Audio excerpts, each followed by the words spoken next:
The Lucifer effect. इस किताब को फिलिप जिम्बार्डो ने लिखा है। इस पूरी किताब में एक एक्सपेरिमेंट का जिक्र है जिसका नाम है स्टैनफोर्ड प्रिजन एक्सपेरिमेंट। इस किताब का मकसद है सिर्फ ये समझाना नहीं कि लोग बुरे क्यों बनते हैं, बल्कि ये दिखाना है कि अगर आप सही हालात में डाल दिए जाए तो किसी राक्षस से कम नहीं बनेंगे। अक्सर हम सोचते हैं कि हम अच्छे इंसान हैं, लेकिन क्या वाकई, या फिर हम सिर्फ इसलिए अच्छे हैं क्योंकि हमें सज़ा का डर है, कानून का डर है और बदनामी का डर है। अगर आपको खुली छूट दे दी जाए बिना नतीजों का डर, तो क्या आप अब भी वही इंसान रहेंगे जो आज खुद को समझते हैं? जिम्बार्डो इस किताब में साबित करते हैं कि इंसान बुरा पैदा नहीं होता, लेकिन जब उसे ताकत, माहौल और मौन समर्थन मिल जाता है तो वही इंसान इंसानियत की हदें पार कर सकता है।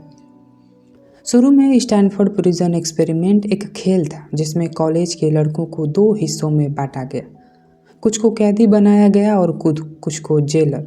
कुछ ही दिनों में वो खेल एक साइकोलॉजिकल यातना शिविर बन गया। ये किताब आपको बुराई को बाहर नहीं, अंदर देखने के लिए मजबूर करेगी। तो हम इस सफ़र की शुरुआत करते हैं जहां हम खुद को समझेंगे। अध्याय 1, जिसका नाम है द साइकोलॉजी ऑफ एविल। ये चैप्टर बहुत छोटा है, इसमें बस एविल के मनोविज्ञान के बारे में बताया गया है। असली एक्सपेरिमेंट की कहानी अध्याय 2 से शुरू होती है। तो शुरुआत करते हैं एविल के मनोविज्ञान से। अच्छाई और बुराई, ये 2 एक्सट्रीम कॉन्सेप्ट हमेशा से इंसान की सोच का हिस्सा रहे हैं। पर सवाल ये है कि क्या वाकई किसी को पूरी तरह अच्छा या पूरी तरह बुरा कह सकते हैं?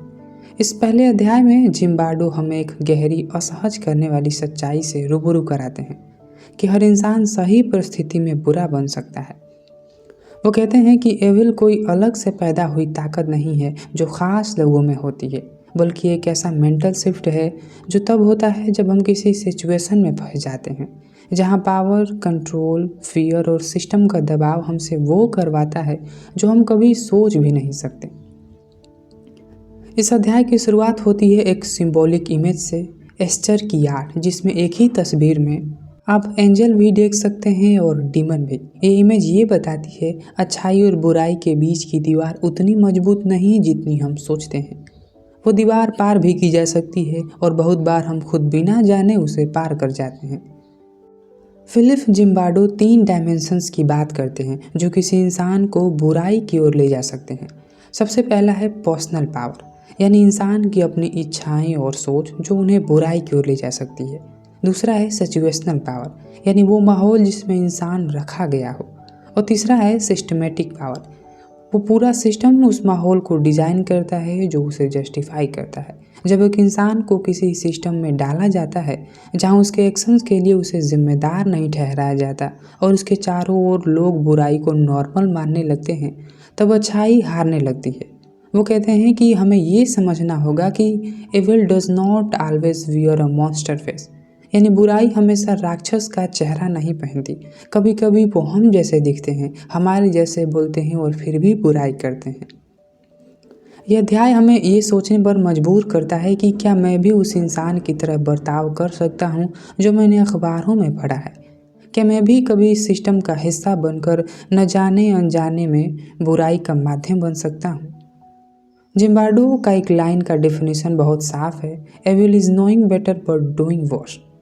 बुराई यह है कि बेहतर जानते हुए भी आप बुरा काम कर रहे हैं। सिंपल शब्दों में इस चैप्टर का सार ये है कि हर इंसान में एक लूसीफर छिपा है, फ़र्क बस इतना है कि किसे कौन सी जगह मिलती है उसे बाहर निकालने की। और अब आगे अध्याय 2, संडे सरप्राइज अरेस्ट।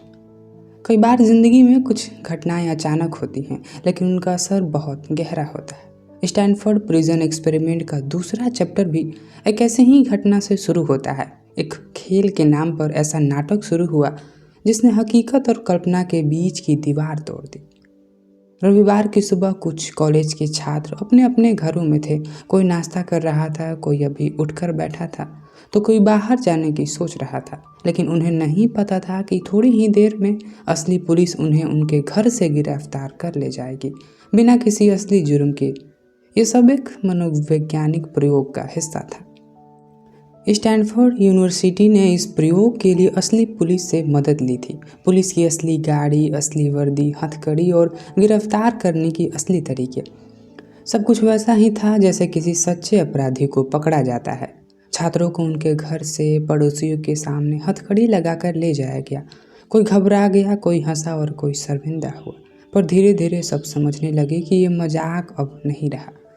स्टूडेंट को पुलिस स्टेशन में ले जाया गया, जहां उनसे फिंगरप्रिंट लिए गए, उनकी तस्वीरें खींची और एक छोटे से कमरे में बंद कर दिया गया। उनसे कपड़े उतरवा कर स्प्रे किया गया, जैसे कि असली कैदियों के साथ किया जाता है। ये सब सुनने में खेल जैसा लगता है, लेकिन जिन लोगों ने इसे झेला उनके लिए ये बहुत अपमानजनक अनुभव था। उन्हें पहली बार महसूस हुआ कि अब वे इंसान नहीं बल्कि कोई चीज़ बन गए हैं।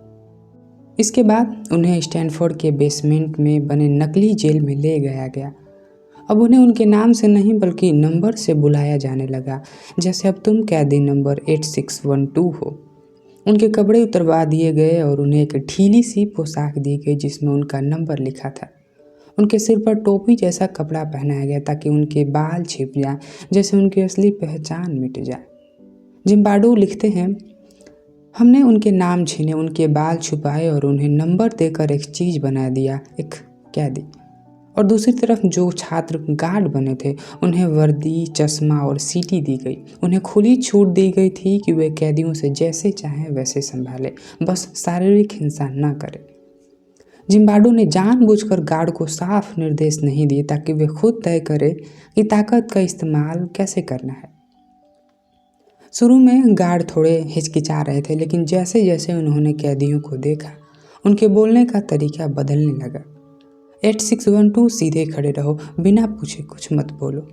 जिम्बार्डो लिखते हैं, उस दिन पहली बार महसूस हुआ कि अब वे लोग अपने अपने किरदार में पूरी तरह घुस चुके हैं। अब ये सिर्फ अभियान नहीं रह गया था, यह उनकी पहचान बन गया था। जिम्बार्डो खुद भी बदलने लगे थे। अब वो एक वैज्ञानिक की तरह नहीं सोच रहे थे, बल्कि जेल के सुपरिटेंडेंट की तरह महसूस करने लगे।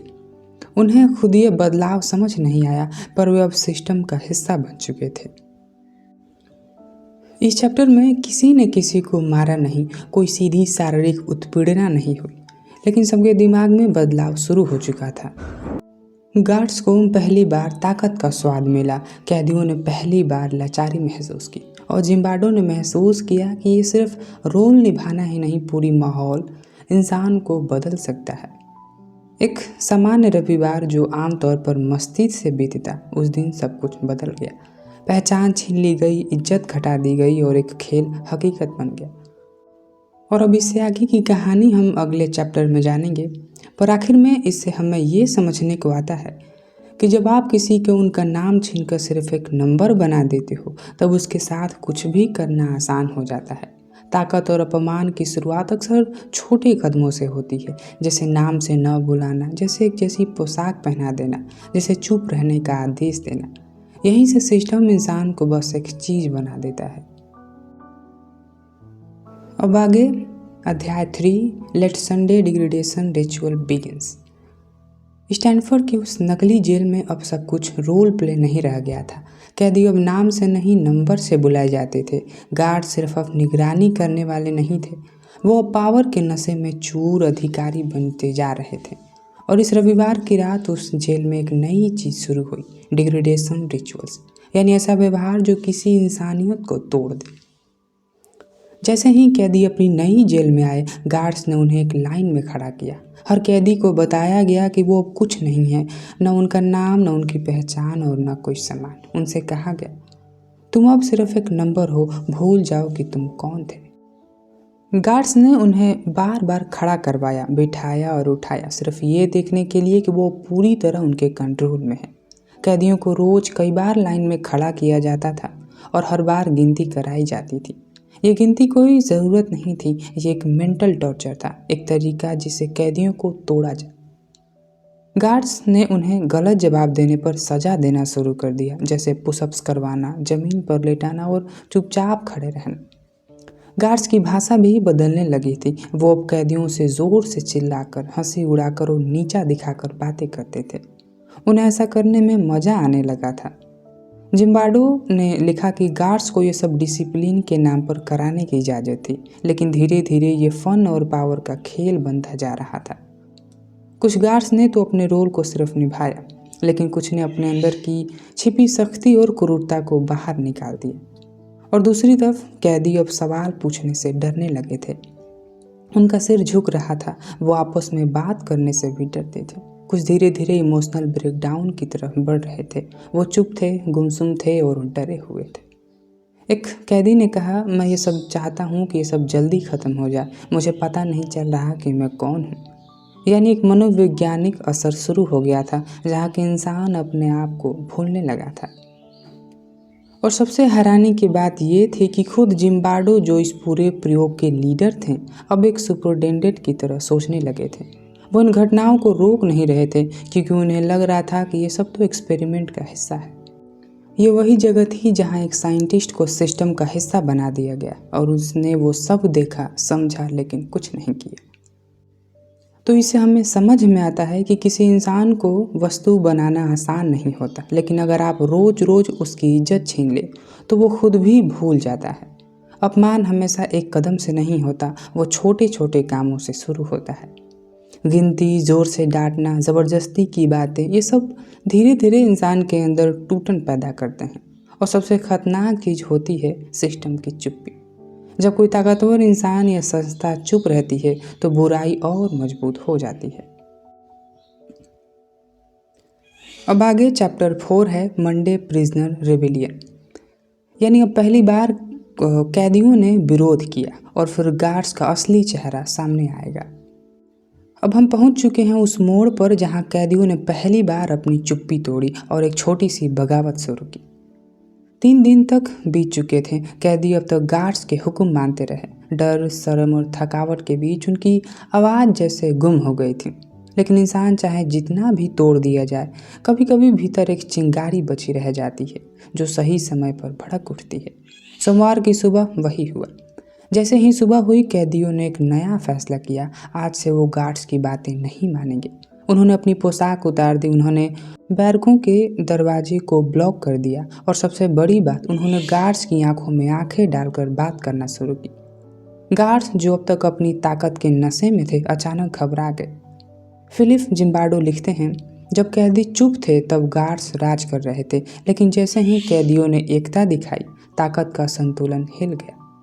गार्ड्स ने इस विद्रोह को दबाने के लिए इमरजेंसी मीटिंग की। उन्होंने जिम्बार्डो से भी सलाह ली और फिर उन्होंने एक नई रणनीति अपनाई, डिवाइड एंड रूल का, यानी फूट डालो और राज करो। उन्होंने कैदियों को 2 हिस्सों में बांट दिया। एक ग्रुप को अच्छा कैदी कहा गया, उन्होंने खास सुविधाएं दी गई। दूसरे को बुरा कैदी कहा गया और उन पर भी कड़ा बर्ताव किया गया। और ये चाल काम कर गई। कैदी अब एक दूसरे को शक की नज़र से देखने लगे। कौन हमारा साथ देगा, कौन गार्ड्स से मिला हुआ है। एकता जो बनी थी वो टूटने लगी। गार्ड्स ने बिना डंडा चलाए विद्रोह को दबा दिया। अब गार्ड्स को लगने लगा कि अगर उन्होंने थोड़ी और सख्ती की तो कैदी हमेशा के लिए डर जाएंगे। उन्होंने कैदियों को सोने नहीं दिया, बेवजह खड़ा किया, बार बार नियम बदले और कभी कभी बिना वजह सजा दी, ताकि कैदियों को लगे कि गलती उनकी थी। कन्फ्यूजन और पावरलेसनेस, ये 2 हथियार बन गए थे गार्ड्स के। जिम्बार्डो ने कहा कि जब इंसान को ये समझ ही नहीं आए कि उसे क्या चाहा जा रहा है, तो सबसे ज़्यादा टूटा हुआ होता है। जिम्बार्डो अब तक सिर्फ देख रहे थे, लेकिन अब वो खुद सोचने लगे, ये सब कितना दूर जाएगा। क्या ये सब बस प्रयोग है या असली बर्बरता बनता जा रहा है। लेकिन फिर भी उन्होंने इसे रोकने का कोई प्रयास नहीं किया, क्योंकि वो अब सिर्फ एक ऑब्जर्वर नहीं थे, वो उस जेल के सिस्टम का हिस्सा बन चुके थे। तो इससे हमें ये सीखने को मिलता है कि अगर बगावत एकता से होती है तो हार फूट से आती है। बगावत तब तक चलती है जब तक लोग साथ खड़े रहते हैं। जैसे ही शक, लालच और डर लोगों को बांटना शुरू करता है, सिस्टम जीतने लगता है। और सबसे बड़ा हथियार होता है भ्रम फैलाना, ताकि लोग खुद ही चुप हो जाए। जिम्बार्डो के एक्सपेरिमेंट में ये साफ दिखा। कैदी जब एक हुए तो गार्ड्स डर गए, लेकिन जैसे ही उन्हें अलग किया, वो एक दूसरे पर भरोसा खो बैठे। अब हम आगे बढ़ते हैं चैप्टर 5 पे, जो है Tuesday, double trouble, visitor and routers. अब तक स्टैनफोर्ड की जेल का माहौल अंदर ही अंदर सुलग रहा था। गार्ड्स का रोब, कैदियों की चुप्पी और छोटे विद्रोह, ये सब एक बड़ा विस्फोट बनने की तैयारी कर रहे थे। लेकिन इस दिन मंगलवार दो बड़े मोड़ आए। पहला, जेल में बाहर से मेहमान आने लगे थे। दूसरा, अंदर कैदियों का मनोबल फिर से जाग उठा और उन्होंने फिर से विरोध की तैयारी की। जिम्बार्डो ने इस दिन को कहा डबल ट्रबल, एक ही दिन में दो मोर्चे पर लड़ाई। एक्सपेरिमेंट के दौरान ये तय किया गया था कि कुछ कैदियों को परिवार वालों को जेल में मिलने की इजाज़त दी जाएगी ताकि ये दिखाया जा सके कि सब कुछ ठीक चल रहा है। लेकिन असल में तो वो हालात बेकाबू थे। जिम्बार्डो और उनकी टीम ने सोचा अगर पेरेंट्स को असल माहौल दिखा तो वो एक्सपेरिमेंट बंद करवा सकते हैं। इसलिए उन्होंने एक नकली सफाई अभियान चलाया। कैदियों को नहलाया गया, साफ कपड़े पहनाए गए, गार्ड्स को हिदायत दी गई कि वो नरमी से पेश आए और पूरे जेल को प्रेजेंटेबल बनाया गया जैसे किसी स्कूल का इंस्पेक्शन हो।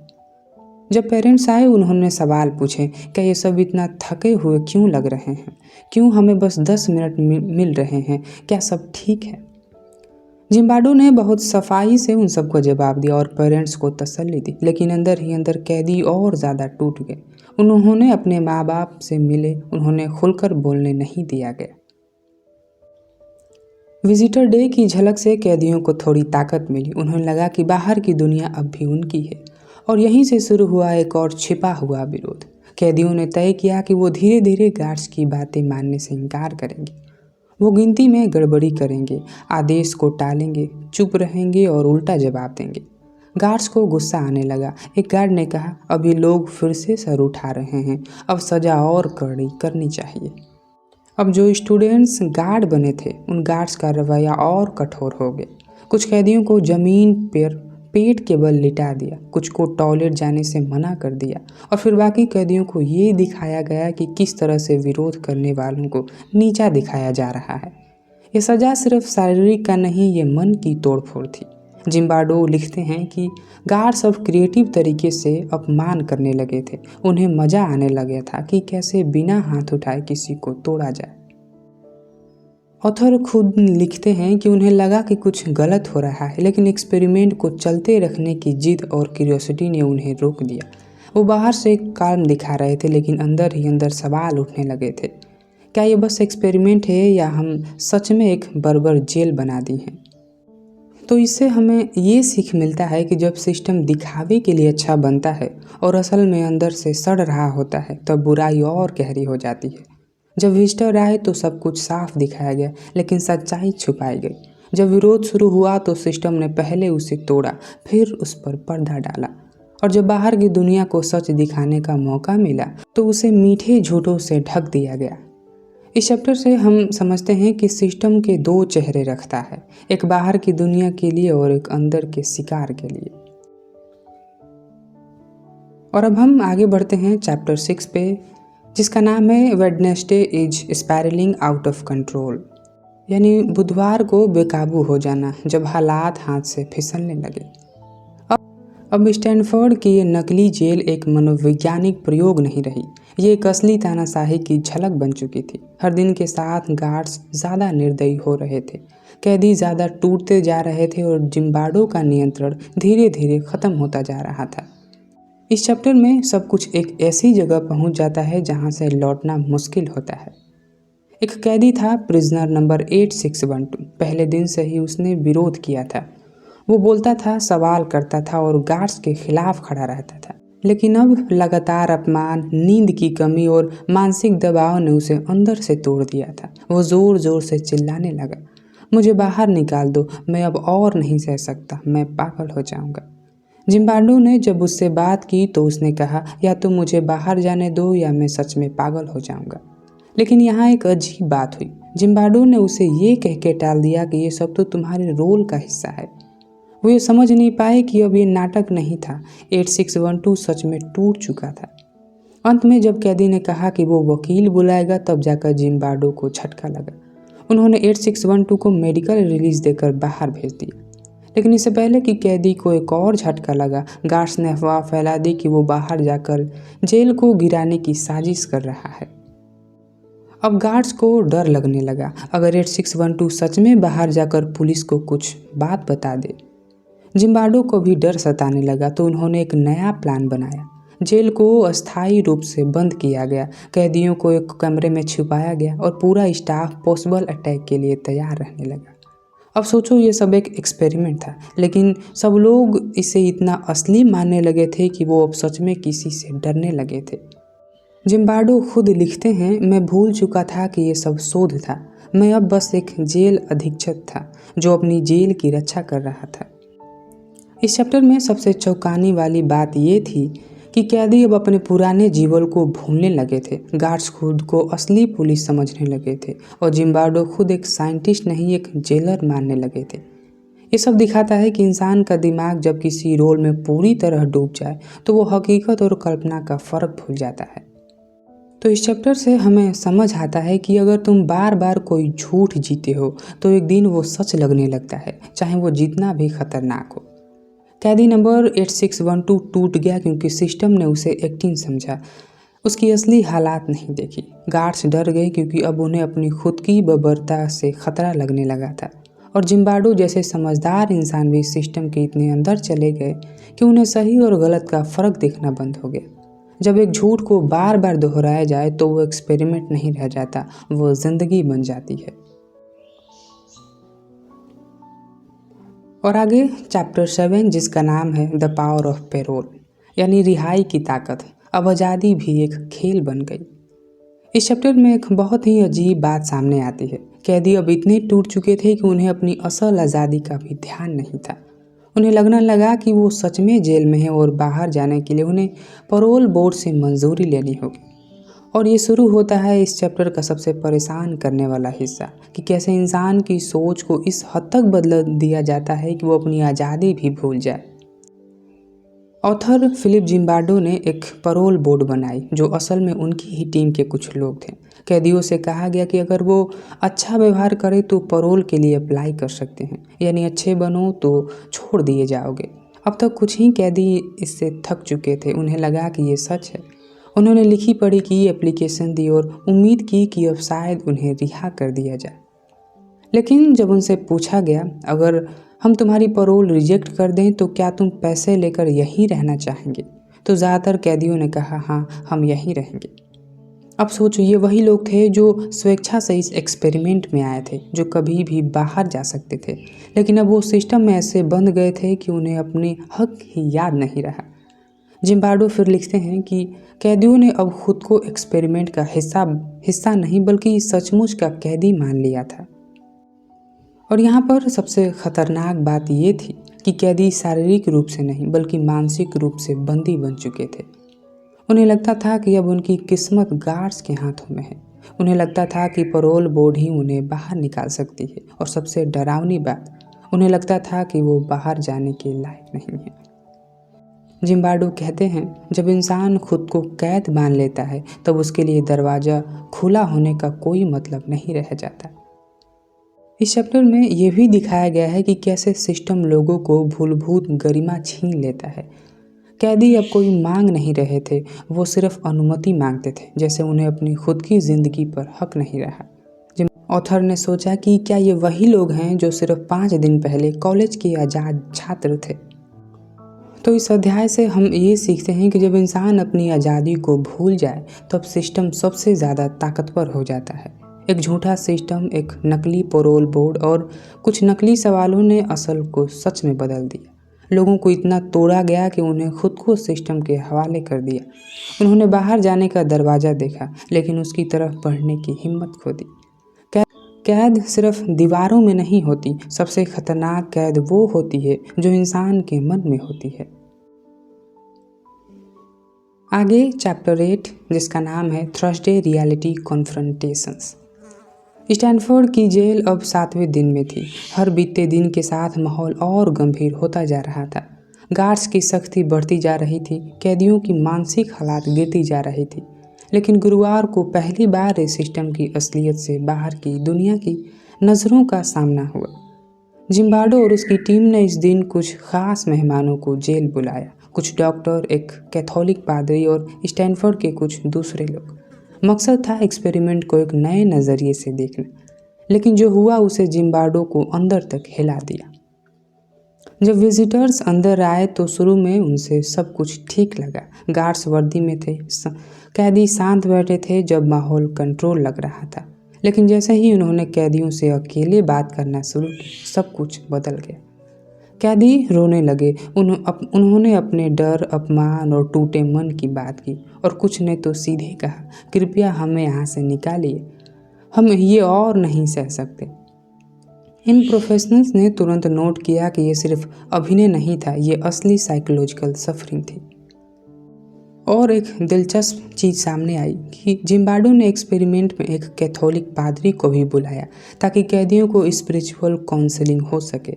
लेकिन जब पादरी ने सवाल पूछे तो एक अजीब बात सामने आई। कैदियों ने अपनी कैदी नंबर से जवाब देना शुरू किया, न कि अपने असली नाम से। पादरी ने जब पूछा, तुम्हारे घर वाले बेल भर सकते हैं, तो कई कैदियों ने कहा, मैं नहीं जानता, शायद मैं यहीं रह जाऊं। अब सोचिए, ये वही छात्र थे जो सिर्फ एक हफ्ता पहले स्वतंत्र थे। अब उन्हें लग रहा था कि ये सचमुच की जेल है और उन्हें बचाने का कोई नहीं आएगा। पादरी के जाने के बाद जिम्बार्डो को पहली बार ये असहज हुआ, ये एक्सपेरिमेंट अब नियंत्रण में नहीं है।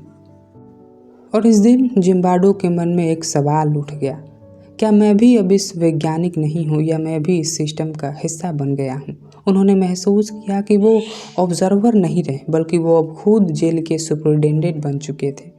उनकी भावनाएं, उनके फैसले अब इस जेल की भूमिका में ढल चुके थे। जिम्बार्डो का मानना कि जब इंसान एक भूमिका में पूरी तरह डूब जाए तो उसकी नैतिक सोच धुंधली पड़ जाती है। विजिटर के जाने के बाद भी हालात बेहतर नहीं हुए, बल्कि कैदियों में और निराशा फैलने लगी। अब उन्हें लगने लगा कि बाहर से कोई उनकी मदद नहीं करेगा। उन्हें भरोसा हो गया कि ये जो भी है, हम इसे झेलना ही पड़ेगा। कुछ कैदी अब खाने से इनकार, कुछ बिस्तर छोड़ने से इनकार, और कुछ पूरी तरह चुप हो चुके थे। तो इससे हमें ये सीखने को मिलता है कि जब बाहर की दुनिया अंदर झांकती है और फिर भी चुप रहती है, तब अन्याय सबसे मजबूत हो जाता है। कैदियों की हालात देखकर विजिटर्स हिले ज़रूर, पर उन्होंने सख्त कदम नहीं उठाया।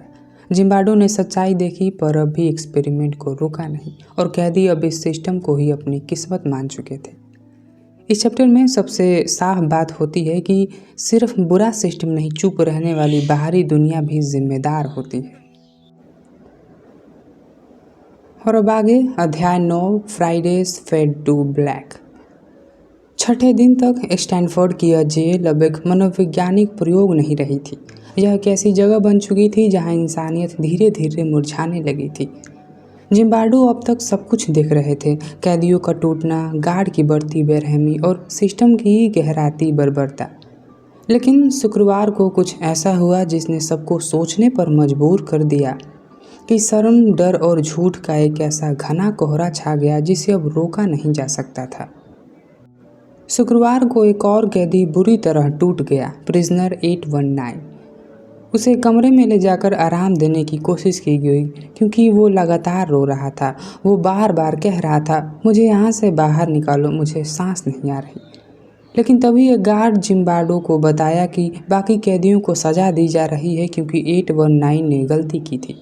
जिम्बार्डो ने जानबूझकर बाकी कैदियों से कहलवाया, प्रिजनर 819 ने हमारे साथ बुरा किया है, वो एक अच्छा कैदी नहीं है। जब 819 ने ये बातें सुनी तो वो फूट फूट कर रो पड़ा। उसने कहा, मैं एक बुरा कैदी हूँ, मुझे वापस जाने दो और मैं अपना सज़ा पूरी करूँगा।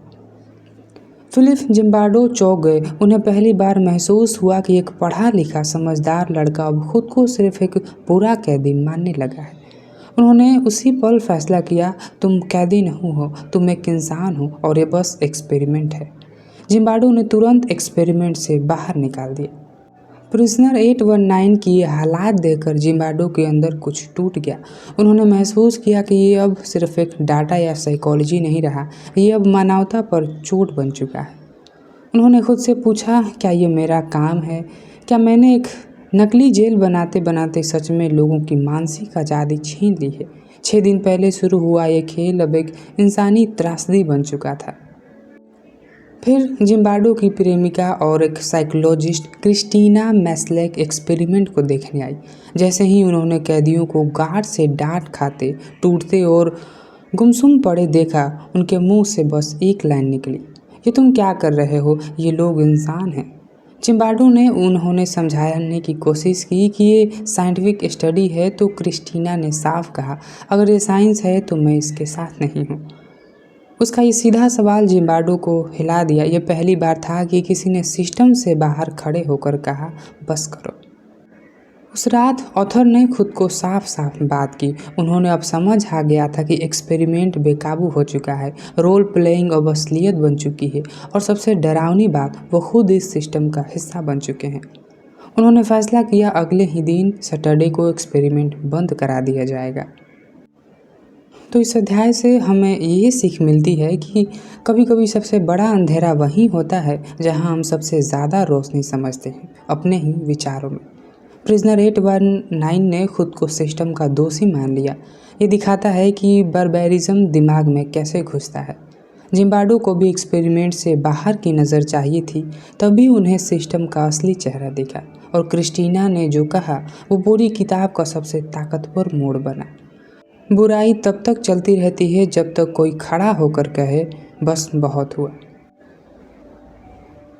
और अब chapter 10, SPE meaning and message, यानी Stanford prison experiment meaning and message.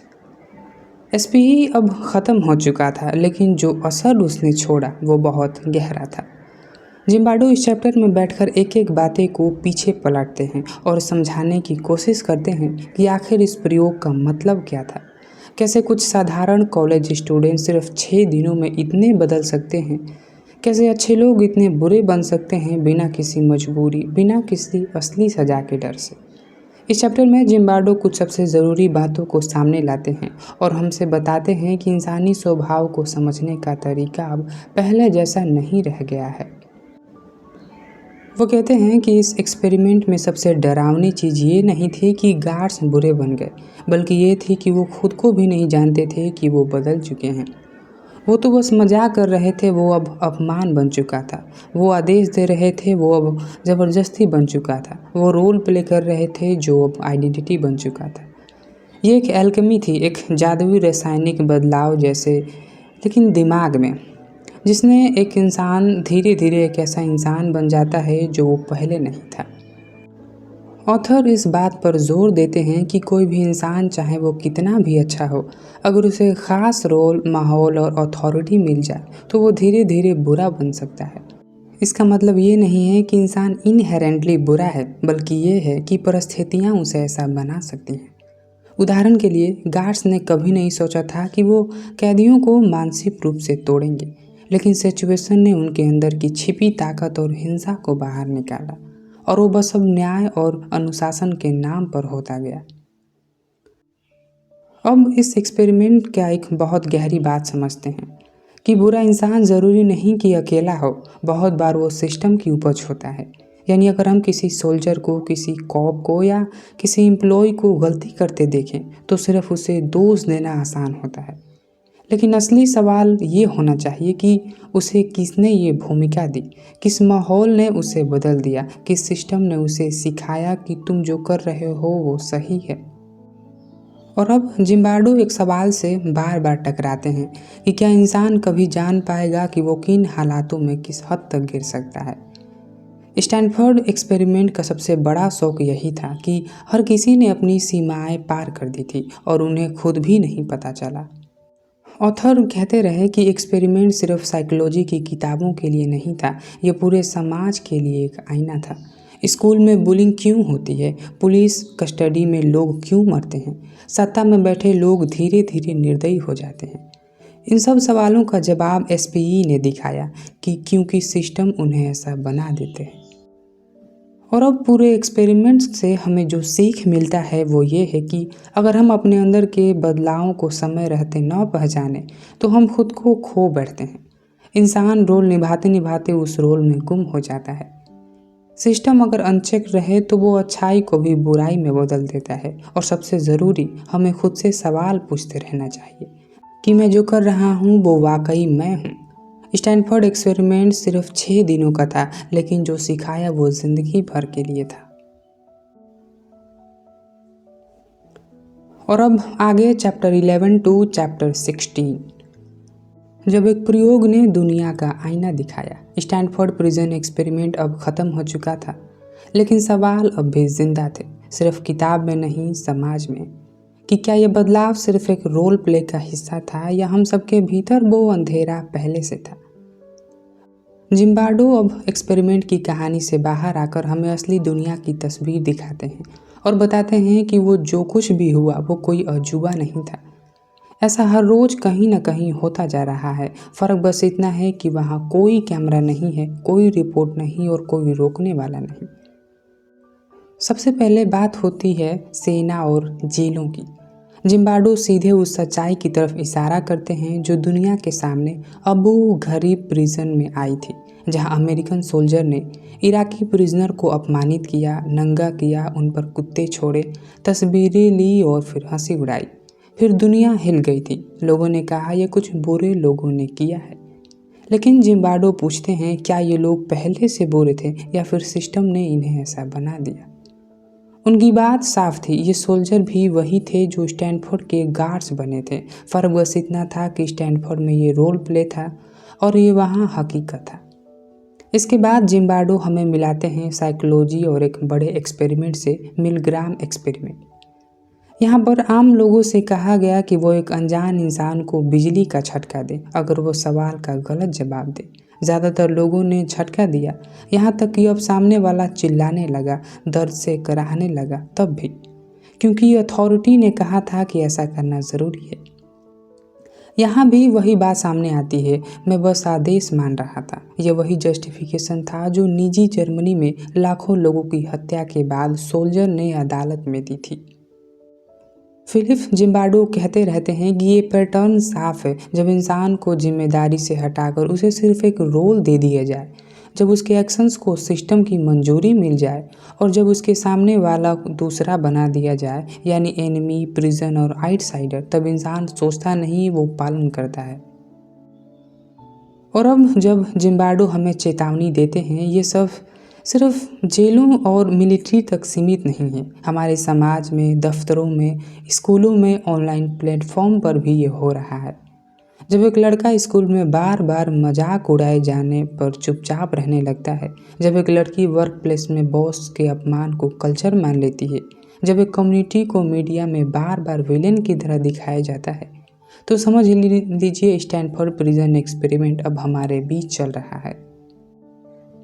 लेकिन इस अंधेरे के बीच जिम्बार्डो एक उम्मीद की बात भी करते हैं, हीरोइज्म की। वो कहते हैं जैसे बुराई धीरे धीरे पैदा होती है, वैसे ही हीरो भी धीरे धीरे बनते हैं। हीरो वो होता है जो सिस्टम के खिलाफ खड़ा होता है, जो कहता है नहीं ये गलत है, चाहे वो अकेला ही क्यों ना हो। जिम्बार्डो मानते हैं कि हर इंसान के अंदर ये ताकत होती है, लेकिन उसे पहचानने और जगह पाने के लिए हमें खुद से ईमानदार होना पड़ता है। और अंत में जिम्बार्डो यही कहते हैं, अगर हमें समाज को बेहतर बनाना है तो हमें रोल प्ले से बाहर आना होगा। हमें ये देखना होगा कि हम किस सिस्टम का हिस्सा हैं और कहीं हम भी तो अनजाने में उस सिस्टम को सपोर्ट तो नहीं कर रहे हैं। स्टैनफोर्ड प्रिज्म सिर्फ एक कहानी नहीं थी, वो एक चेतावनी थी, जिसमें अगर हमने झांकने की हिम्मत की तो शायद हम खुद को पहले से बेहतर बना सकें। और अब आखिर में, बुराई सिर्फ कुछ गिने चुने लोगों में नहीं होती। बुराई तब होती है जब अच्छे लोग चुप रह जाते हैं। हम सबके अंदर एक लूसीफर भी है और एक हीरो भी। फैसला हमारे हाथ में है, हम किसे जगा रहे हैं। तो आज के लिए बस इतना ही था। उम्मीद है इस एपिसोड से आपको अपने और अपने दिमाग के खेल और सिस्टम की चुप्पी से आपने कुछ सीखा होगा कि हमें कहाँ चुप रहना है, कहाँ हीरो बनना है और अपने अंदर किसे जगाना है, लूसीफर या हीरो को। तो अपना ख्याल रखिए। धन्यवाद। मेरा नाम है आकाश कुमार।